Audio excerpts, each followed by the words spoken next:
পৃথিবীতে পাপ থেকে বাঁচার সবচাইতে বড় মাধ্যম হলো আল্লাহ তাআলাকে লজ্জা করা। এই লজ্জাকে 3 ভাগে ভাগ করা হয়েছে। 1, নিজেকে লজ্জা করা। 2, আল্লাহ তাআলাকে লজ্জা করা। 3, মানুষকে লজ্জা করা। পৃথিবীর অধিকাংশই মানুষ নিজেকে লজ্জার ব্যাপারে বেপরোয়া। আমরা সবাই নিজেকে লজ্জা করি না, আসলে নিজেকে লজ্জা করার গুরুত্বই বুঝি না।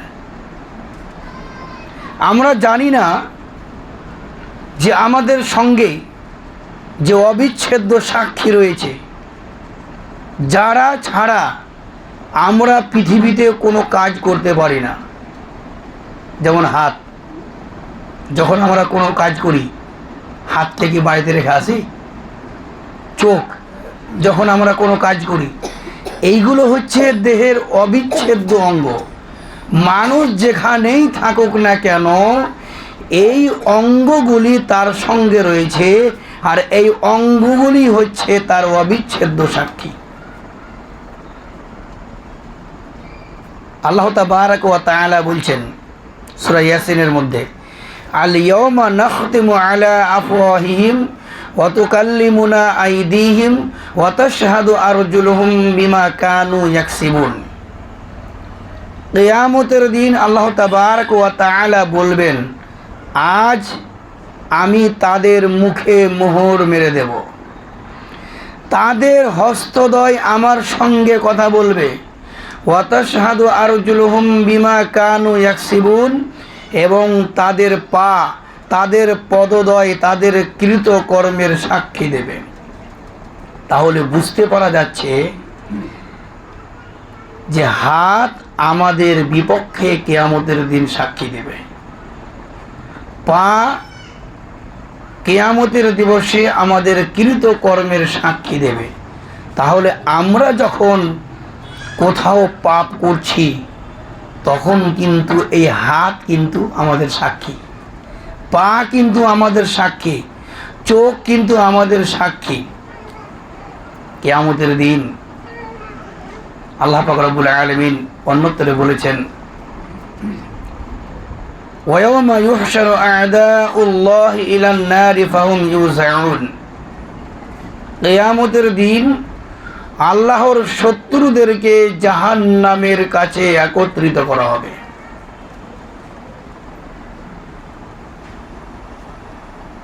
জাহান্নামের কাছে একত্রিত করা হবে। ফাহুম ইউযাউন, এবং তাদেরকে বিভিন্ন দলে বিন্যস্ত করা হবে, ভাগ করা হবে।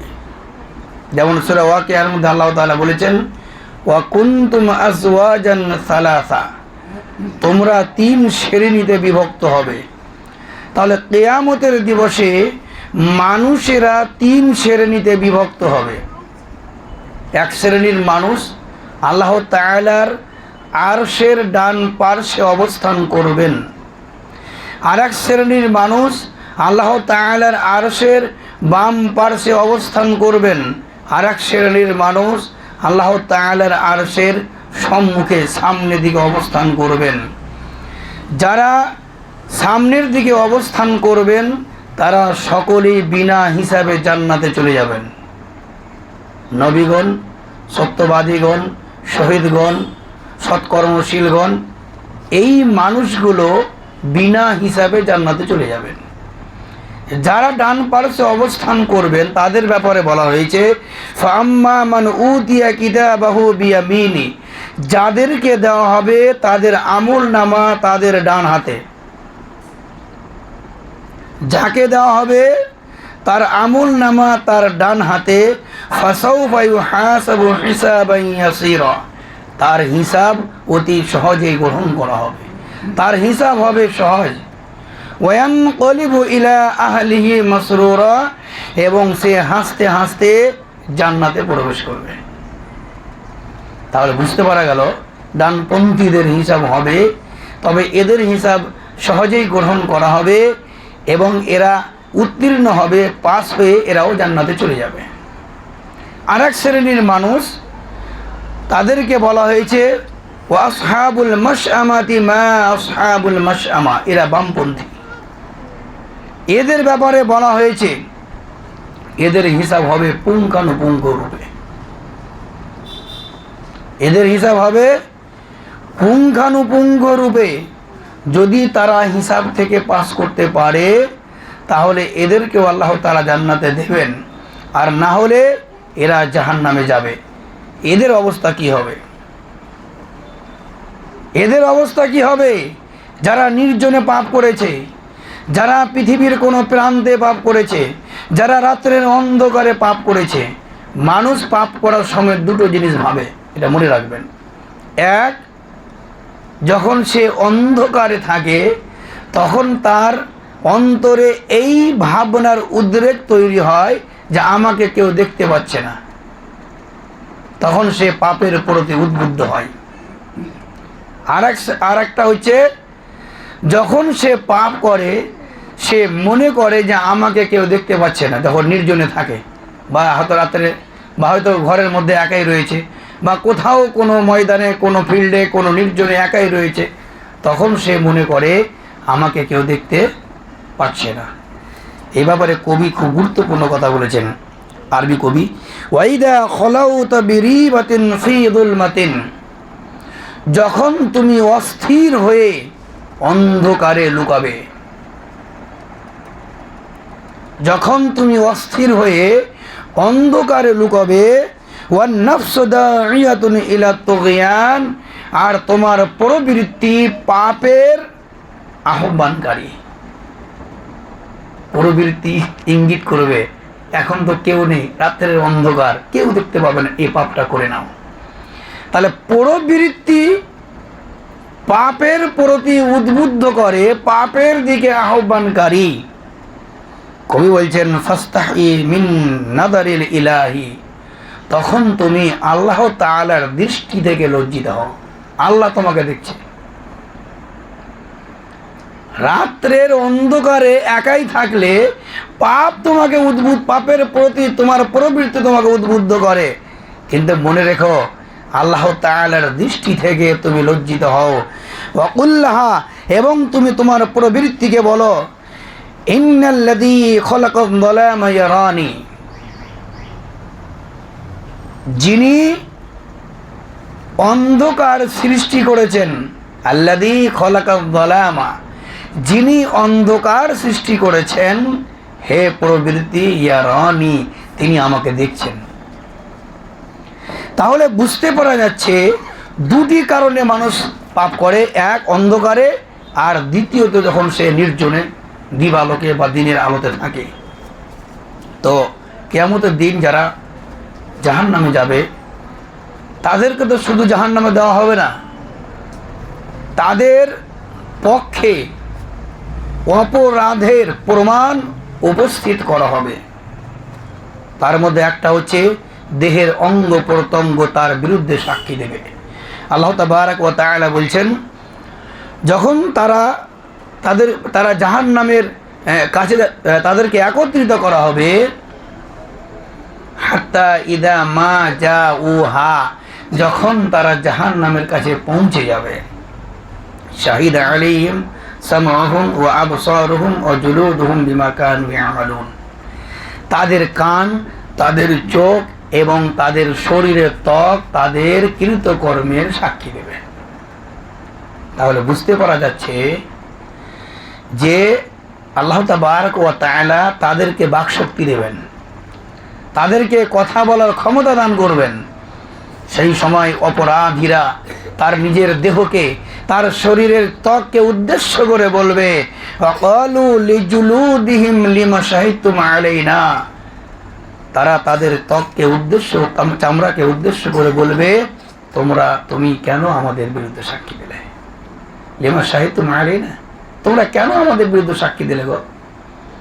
সেই সময় শরীরের ত্বক বলবে, ক্বালু, তারা বলবে, প্রত্যেক ব্যক্তির ত্বক বলবে, আনতাকানাল্লাহুল্লাযী আনতাকা কুল্লা শাই, সেই আল্লাহ আমাদেরকে বাকশক্তি দান করেছেন, যিনি প্রত্যেকটা বস্তুকে বাকশক্তি দিয়েছেন। ওয়া হুয়া খালাকাকুম আউওয়ালা মাররা, তিনি তোমাদেরকে প্রথমবার সৃষ্টি করেছেন। ওয়া ইলাইহি তুরজাউন, আর তোমরা তার কাছেই ফিরে যাবে।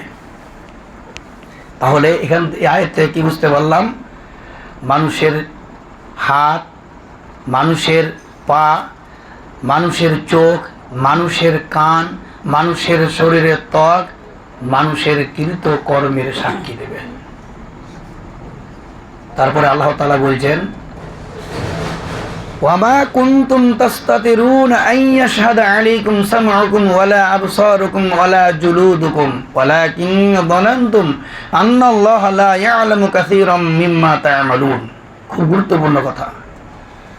মানুষ তার শরীর তার শরীরকে অর্থাৎ তার অঙ্গ প্রত্যঙ্গকে লজ্জা করতো না।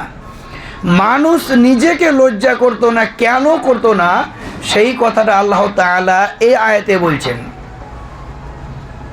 মানুষ নিজেকে লজ্জা করতো না কেন? আল্লাহ তাআলা বলছেন, ওয়ামা কুনতুম তাস্তাতিরুনা, তোমরা কোনো কিছুইকেই গোপন করতে না।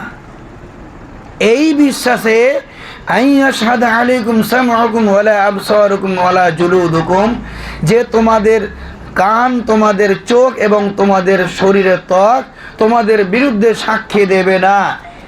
এই বিশ্বাসেই তোমরা কোনো কিছু গোপন করতে না। আরেকটা কথা আল্লাহ তাআলা বলছেন, ওয়ালাকিন যানানতুম, এবং তোমরা ধারণা করতে। কি ধারণা?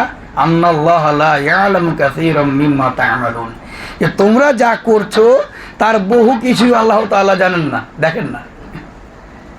মানে মানুষের এটা ধারণা, মানুষের এটা আল্লাহ তাআলা মানুষের স্বভাবের কথা বলছেন, যে তোমরা কোনো কিছু গোপন করতে না এই বিশ্বাসে যে চোখ, কান, ত্বক তোমাদের বিরুদ্ধে সাক্ষী দেবে না, এবং তোমরা এটাও ধারণা করতে যে তোমরা যা কিছু করছো তার অধিকাংশই, তার বহু কিছু আল্লাহ তাআলা জানেন না। সম্মানিত উপস্থিতি, তাহলে প্রথমত নিজেকে লজ্জা করতে হবে। নিজেকে কেন লজ্জা করতে হবে? যে আমাদের শরীরের অঙ্গ প্রত্যঙ্গগুলি হচ্ছে আমাদের অবিচ্ছেদ্য সাক্ষী। কিয়ামতের দিবসে এরা কিন্তু আল্লাহ তাআলার সামনে আমাদের বিপক্ষে সাক্ষী দিবে। তাই সংযত থাকতে হবে, আমাদেরকে নিজেকেও লজ্জা করতে হবে। অনেক সময় মানুষ নিজেকে লজ্জা করে না, পৃথিবীর অধিকাংশই মানুষ। তার লজ্জা তিন ভাগে বিভক্ত। এক নম্বর হচ্ছে নিজেকে লজ্জা করা। নিজেকে কেন লজ্জা করব? যে আমাদের দেহে যে অসংখ্য পার্টস রয়েছে, অঙ্গ প্রত্যঙ্গ রয়েছে, এই অঙ্গ প্রত্যঙ্গগুলি আমাদের বিরুদ্ধে সাক্ষী দেবে। দুই নম্বর, আল্লাহ তাআলাকে লজ্জা করা। আল্লাহ তাআলাকে আমরা কিভাবে লজ্জা করব? একটা হাদিসের মধ্যে আল্লাহ রাসূল এর বিস্তারিত বর্ণনা দিয়েছেন। আল্লাহ তাআলার রাসূল বলছেন, হাদিসের বর্ণনাকারী হলেন আব্দুল্লাহ ইবনে মাসউদ রাদিয়াল্লাহু তাআলা আনহু। তিনি বলেন, রাসূলুল্লাহ সাল্লাল্লাহু আলাইহি ওয়াসাল্লাম বলেছেন, যাতা ইয়াউমিন, একদা আল্লাহ নবী সাল্লাল্লাহু আলাইহি ওয়াসাল্লাম বললেন, ইস্তাহিয়ু মিনাল্লাহি আযজা ওয়া জাল্লা হাক্কাল হায়া, তোমরা আল্লাহ তাআলাকে যথাযথ ভয় লজ্জা করো। তোমরা আল্লাহ তাআলাকে যথাযথ লজ্জা করো। সাহাবীরা বললেন, ক্বালা, হাদিসের বর্ণনাকারী আব্দুল্লাহ ইবনে মাসউদ বললেন, কুলনা, আমরা বললাম, ইয়া রাসূলুল্লাহ, হে আল্লাহ রাসূল, ইন্না নাস্তাহি, আলহামদুলিল্লাহ, আলহামদুলিল্লাহ, আমরা তো আল্লাহ তাআলাকে লজ্জা করি। তখন আল্লাহ নবী বলছেন, ক্বালা লাইসা যালিকা, এইরূপ কথা নয়, এই লজ্জা নয়, বরং ওয়ালাকিন্নাল ইস্তিহিয়া মিনাল্লাহি হাক্কাল হায়া, আল্লাহ তাআলাকে প্রকৃত লজ্জা করার অর্থ হচ্ছে ফালিয়াহফাদির রাস ওয়া হাওয়া, মস্তিষ্ক এবং মস্তিষ্কের সঙ্গে সংযুক্ত অঙ্গের হেফাজত করবে। এক নম্বর হচ্ছে মস্তিষ্ক, মাথা, এবং মাথার সঙ্গে সংযুক্ত অঙ্গের সংরক্ষণ করবে, হেফাজত করবে। এই মাথাকে আমরা কিভাবে বা কি থেকে হেফাজত করব? এর ব্যাখ্যায় মুহাদ্দিসিনগণ বলেছেন, এর তিনটি ব্যাখ্যা করেছেন। এক নম্বর হচ্ছে মাথাকে পরিষ্কার পরিচ্ছন্ন রাখা, চিরুনি ব্যবহার করা, শ্যাম্পু ব্যবহার করা, পরিষ্কার পরিচ্ছন্ন রাখা। 2 নম্বর তিনারা অর্থ করেছেন যে এই মস্তিষ্ককে, এই মাথাকে আল্লাহ ছাড়া অন্য কারো সামনে নত না করা। কিছুদিন আগে দেখলেন না, ভোরের সময় হাত জোর করে মাথা নত করে প্রণাম করছে, এটা চলবে না। এই মস্তিষ্ককে, আল্লাহকে লজ্জা করা অর্থ হচ্ছে এই মস্তিষ্ক এবং মস্তিষ্কের সঙ্গে সংযুক্ত অঙ্গের সংরক্ষণ করা। তাহলে মাথাকে আল্লাহ ছাড়া অন্য কারো সামনে মাথা নত করা যাবে না। 3 নম্বর এর অর্থ হচ্ছে মানুষের এই ব্রেনে কিন্তু অনেক কিছু তৈরি হয়, চিন্তা ভাবনা, প্ল্যান, পরিকল্পনা। এই জন্যে যারা মেডিকেল সায়েন্স নিয়ে পড়াশোনা করেছেন বা যারা মেডিকেল সায়েন্সের সঙ্গে রয়েছেন, তারা বলেছেন যে মানবদেহের হার্ট হচ্ছে ইঞ্জিন, আর এই ব্রেন বা মস্তিষ্ক হচ্ছে ড্রাইভার। আর ড্রাইভারের কাজ হলো পরিচালনা করা। তো এই মাথাকে আমরা কি থেকে সংরক্ষণ করব? তিনারা ব্যাখ্যায় বলেছেন যে এই মস্তিষ্কের মধ্যে যেন বিদ্বেষ, হিংসা বা অবৈধ পরিকল্পনা তৈরি না হয়, তা থেকে এই মস্তিষ্ককে সংরক্ষণ করা। অনেক সময় এই মস্তিষ্কের মধ্যে তৈরি হয় রাগ, অনেক সময় এই মস্তিষ্কের মধ্যে তৈরি হয় হিংসা, আর হিংসা থেকেই কিন্তু সব কিছু। গত জুমা আমি বলছিলাম যে আমাদেরকে সব সময় সংযত থাকতে হবে। বিজেপি ক্ষমতায় এসে বলে খুব মন খারাপ, আতঙ্কের মধ্যে রয়েছে। না, আতঙ্কিত হওয়ার কিছু নেই। ভারতবর্ষে 28 থেকে 29টা রাজ্য রয়েছে। আপনি যতই লাফালাফি করেন, যতই দাফাদাফি করেন, যতই আপনি স্লোগান দেন, যতই আপনি আন্দোলন করেন, কাশ্মীর ছাড়া প্রত্যেকটা রাজ্যের মুখ্যমন্ত্রী হিন্দু হবে। কি বলছেন? তাহলে আতঙ্কের কিছু নেই। তাদের আন্ডারে, তাদের অধীনেই আমাদেরকে থাকতে হবে। তবে ঈমান আমাদেরকে বাঁচাতে হবে, ঈমান সংরক্ষণ করতে হবে। যেমন বললাম যে মস্তিষ্ক এবং মস্তিষ্কের সঙ্গে সংযুক্ত অঙ্গের হেফাজত করা। তাহলে মাথার বুঝতে পারলাম, মস্তিষ্কের সঙ্গে যে অঙ্গগুলি সংযুক্ত রয়েছে, যেমন চোখ, কান, তারপরে জিহ্বা, এই 3টে জিনিসের সংরক্ষণ করা।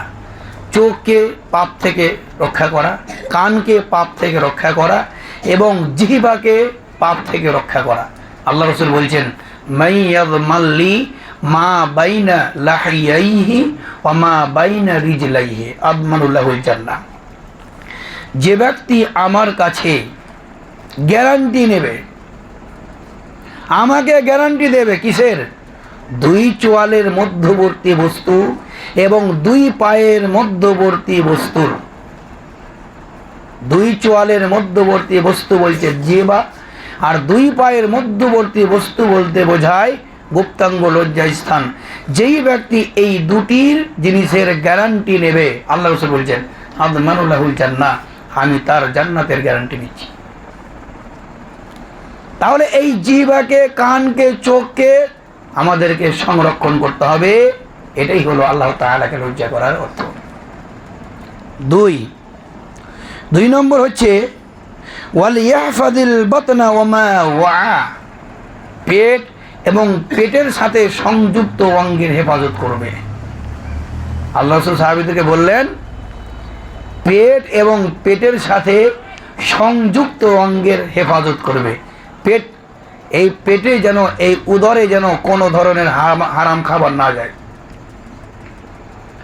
হারাম খাওয়া প্রবেশ করা থেকে এই পেটের সংরক্ষণ করতে হবে। আর এই পেটের সঙ্গে যে অঙ্গগুলি সংযুক্ত রয়েছে, হাত, পা, লজ্জাস্থান, অন্তর, এইগুলিকে হেফাজত করতে হবে, সংরক্ষণ করতে হবে। আল্লাহ রাসূল বলছেন যে আল্লাহ তাআলাকে লজ্জা করার অর্থ হলো মাথা এবং মাথার সঙ্গে সংযুক্ত অঙ্গের হেফাজত করবে, পেট এবং পেটের সাথে সংযুক্ত অঙ্গের সংরক্ষণ করবে। 3 নম্বর ওয়াল ইয়াযকুরিল মাউত ওয়াল বিলা, মৃত্যু সাহাবীদেরকে বলছেন মৃত্যু এবং মৃত্যুর পরবর্তী তোমাদের দেহ, তোমাদের হাড়গুলো গলে পচে যাবে। তোমরা এই মৃত্যুকে এবং মৃত্যুর পরে তোমাদের দেহ যে পচে যাবে, তোমাদের হাড় গলে যাবে, বেশি বেশি করে স্মরণ করবে। ওয়াল ইয়াযকুরিল মাউতা ওয়াল বিলা।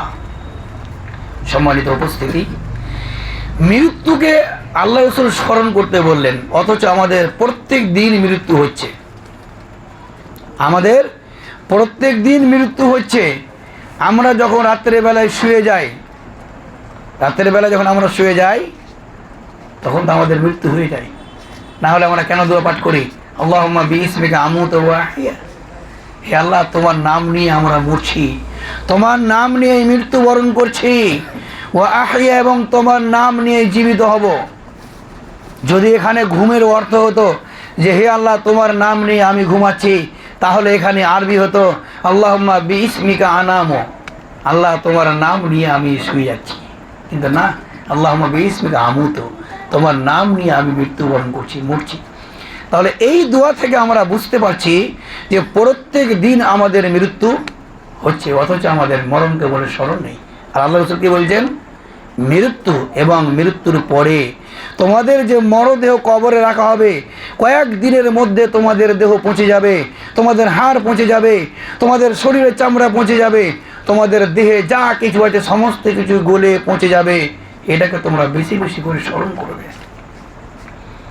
আজকে যদি আমরা মৃত্যুকে স্মরণ করতাম এবং মৃত্যুর পরের ব্যাপারটা যদি আমরা ভাবতাম যে এই আজকের দিনে আমার ভাইকে কবরে রেখে এলাম, সবচাইতে মানে পরিতাপের বিষয় যে আমরা মৃত্যু থেকে শিক্ষা গ্রহণ করি না। বাপের কবর হয়ে গেল, মা চলে গেল, বড় ভাই চলে গেল, দাদা চলে গেছে, কখনো ছোট ভাই, স্ত্রী, স্বামী, ছেলে মেয়ে চলে যাচ্ছে চোখের সামনে, কত আত্মীয় স্বজন চোখের সামনে চলে যাচ্ছে। নিজের হাতে গোসল আমরা দেওয়াই, তারপরে আবার নিজের হাতে কাফন পরিধান করাই, তারপরেও কোনোদিন আমাদের এই ভাবনা অন্তরে তৈরি হলো না যে আজ এই লাইনটা, এ রাস্তা তো আমাদেরও। আল্লাহ রাসূল বলছেন ওয়াল ইয়াযকুরিল মাউতা ওয়াল বিলা, মৃত্যু এবং মৃত্যুর পরে গলে হাড় দিয়ে পচে যাওয়া তোমরা বেশি বেশি করে সর্বদা স্মরণ করবে।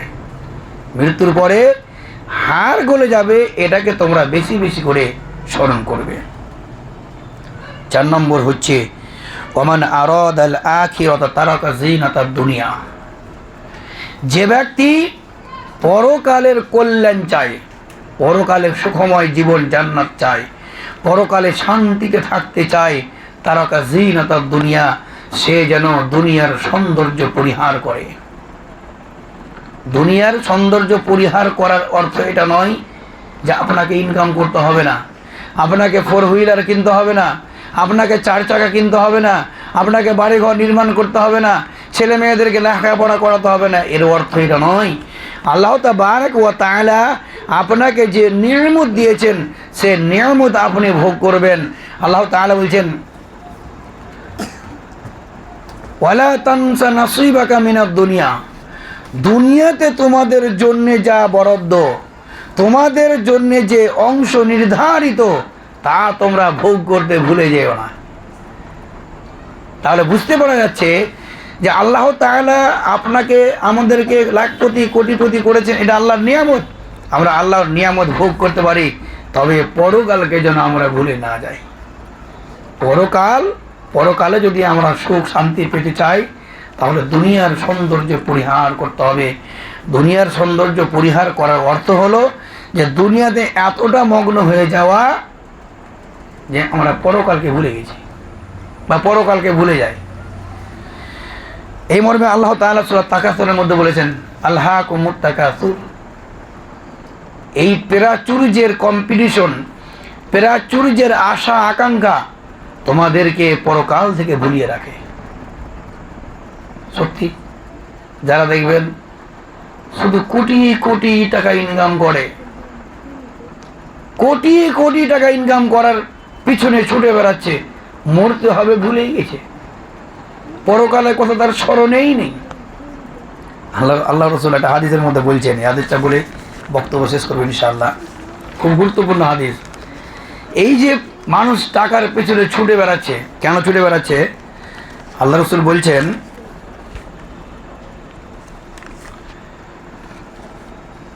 মান কানাতিল আখিরাতু হাম্মাহু, যেই ব্যক্তির চিন্তার বিষয় হয় পরকাল, যে ব্যক্তি চিন্তা করে পরকালে আমার কি হবে, পরকালে তো আমার হিসাব হবে, মিজানের পাল্লায় আমার কি হবে, আমার হাসরের ময়দানে অবস্থা কি হবে, সব সময় টেনশন, সব সময় চিন্তা করে পরকালে আমার কি হবে।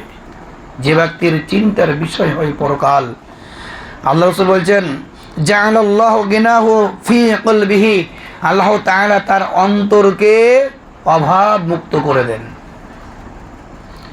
ওয়া জামাআলাহু শামলাহু, এবং তার যাবতীয় কাজকে আল্লাহ তাআলা একত্রিত করে দেন। সোর্স অফ ইনকামের পন্থা, ইনকামের পথকে আল্লাহ তাআলা একত্রিত করে দেন। এক জায়গায় থেকে সে লক্ষ লক্ষ টাকা ইনকাম করবে, এক জায়গা থেকে সে হাজার হাজার টাকা ইনকাম করবে, টাইমে নামাজ পড়বে, আল্লাহ তাআলার ইবাদত করবে, জিকির করবে। যেই ব্যক্তির উদ্দেশ্য থাকে, চিন্তা থাকে পরকালের, আল্লাহ তাআলা তার অন্তরকে অভাবমুক্ত করে দেন এবং তার যাবতীয় কর্মগুলোকে এক জায়গাতে করে দেন। আর ওয়ামান কানাতিদ দুনিয়া হাম্মাহু, যার একমাত্র চিন্তার বিষয় হয় দুনিয়া কি করে, দুনিয়াতে কি করে প্রতিষ্ঠিত হব, কি করে লক্ষ লক্ষ কোটি টাকা ইনকাম করব। আল্লাহ রাসূল বলছেন, জাআলাল্লাহু ফাকরাহু বাইনা আইনাইহি, আল্লাহ তাআলা তার দুই চোখের সামনে তার অভাব অনাটনকে দাঁড় করিয়ে দেন, সামনে রেখে দেন। লক্ষ লক্ষ টাকা ইনকাম করে তবুও হয় না, কি করে আমি আরো বেশি ইনকাম করব।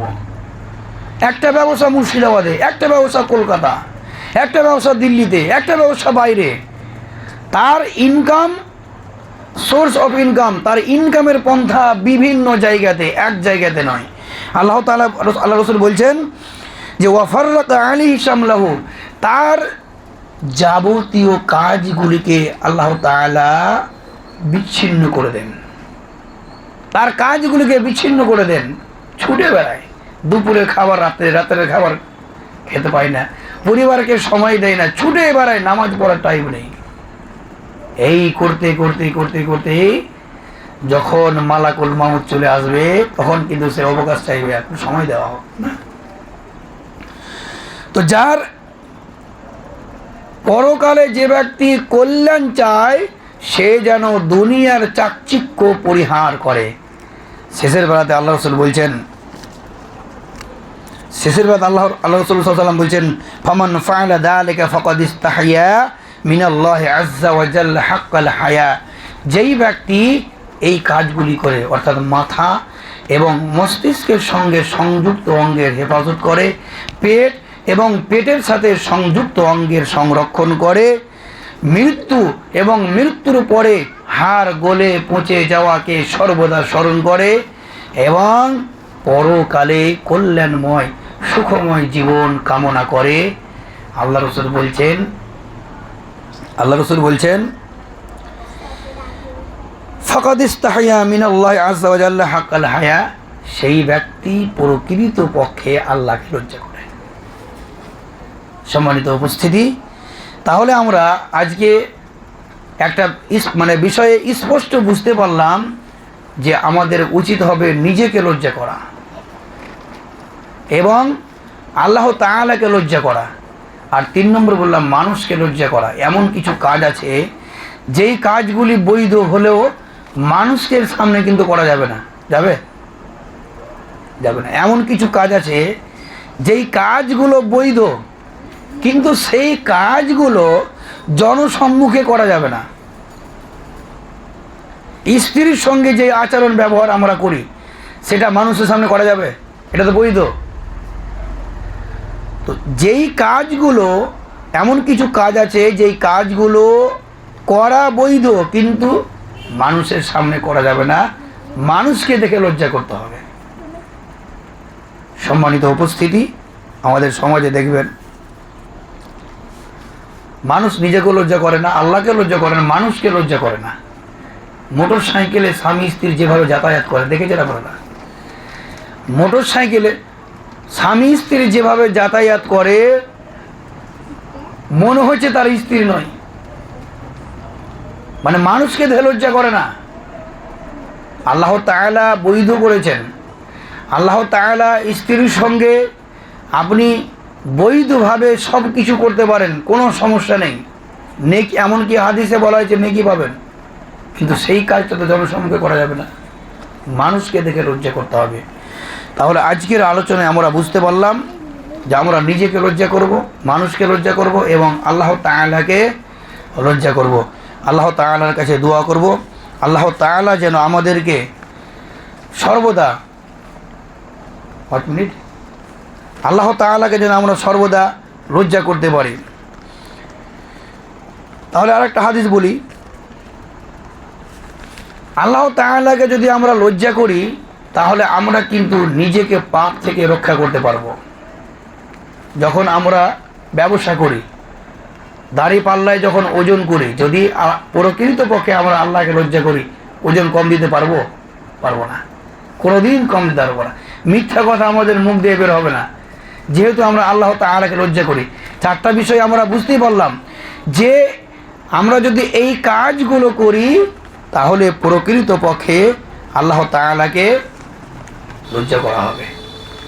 তাই আল্লাহ তাবারক ওয়া তাআলা আমাদেরকে বুদ্ধি দিয়েছেন, বিবেক দিয়েছেন।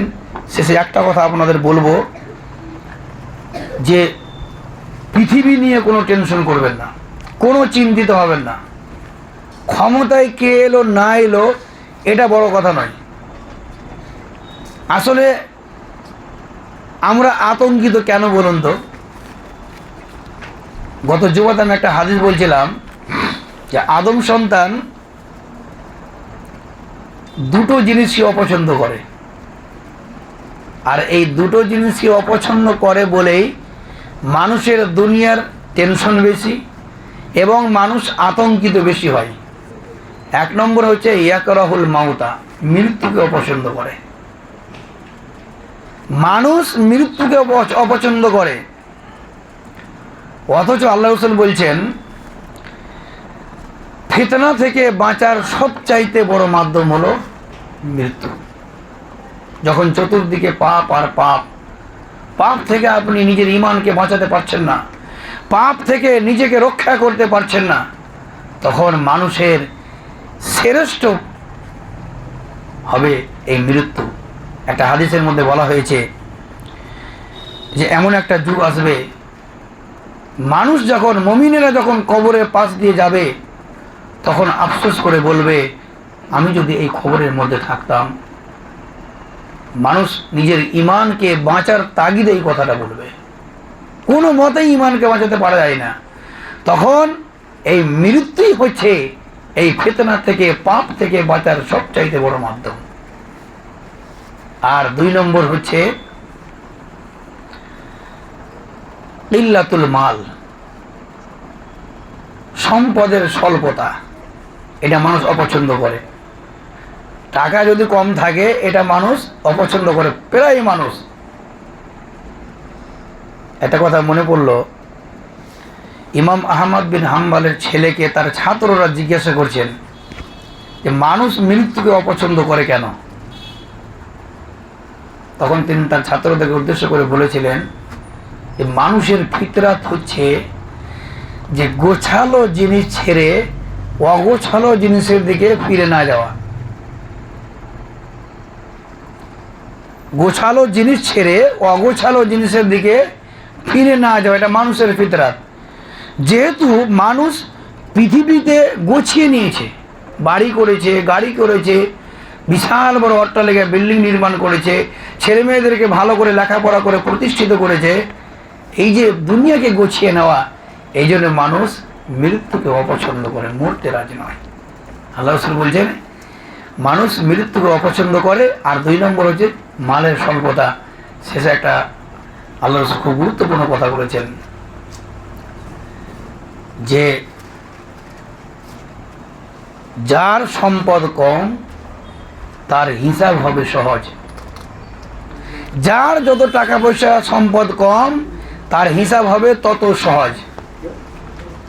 অথচ আমরা এই দুটো জিনিসকে অপছন্দ করি। টাকা পয়সা যদি কম থাকে মনে দুঃখ হয়, আমার পাশের বাড়ি বিশাল বড় বড় বাড়ি করে দিন, আমি করতে পারি না। বিশাল বড় বড় ব্যবসা করছে, ভালো মন্দ খাচ্ছে, আমি খেতে পারি না। এই যে একটা আফসোস না, কোনোদিন উপর দিকে তাকাবেন না। হাদিসে তো বলা হয়েছে সব সময় নিচে দিকে দেখবেন, আপনার চাইতেও গরিব মানুষ আছে। তাই শেষের বেলা আল্লাহ তাআলাকে দোয়া করব যে আল্লাহ তাআলা আমরা যেন সর্বদা আল্লাহ তোমাকে লজ্জা করে চলতে পারি, তুমি আমাদের তৌফিক দান করো, সকলেই বলুন আমিন। শেষের বেলা আল্লাহ তাআলার কাছে আরও দোয়া করব, হে আল্লাহ, বর্তমানে মুসলমানেরা যে আতঙ্কের মধ্যে রয়েছে, আল্লাহ তুমি তাদের অন্তর থেকে আতঙ্ককে দূর করে দাও, সকলেই বলুন আমিন। পশ্চিমবঙ্গ সহ সারা ভারতবর্ষে আল্লাহ তুমি শান্তি প্রতিষ্ঠিত করো। আল্লাহুম্মা আনতাস সালাম, তুমি তো শান্তিদাতা, ওয়া মিনকাস সালাম, শান্তি তোমার পক্ষ থেকে আসে। সুতরাং তুমি শান্তিদাতা, শান্তি তোমার পক্ষ থেকে আসে। আল্লাহ তুমি আমাদের সমাজে, আমাদের পরিবারে, আমাদের সমাজে, আমাদের রাজ্যে, আমাদের দেশে আল্লাহ তুমি শান্তি প্রতিষ্ঠিত করো, সকলেই বলুন আমিন। সুবহানাকাল্লাহুম্মা বিহামদিকা আশহাদু আল্লা ইলাহা ইল্লা আনতা আস্তাগফিরুকা ওয়া আতুবু ইলাইক। আসসালামু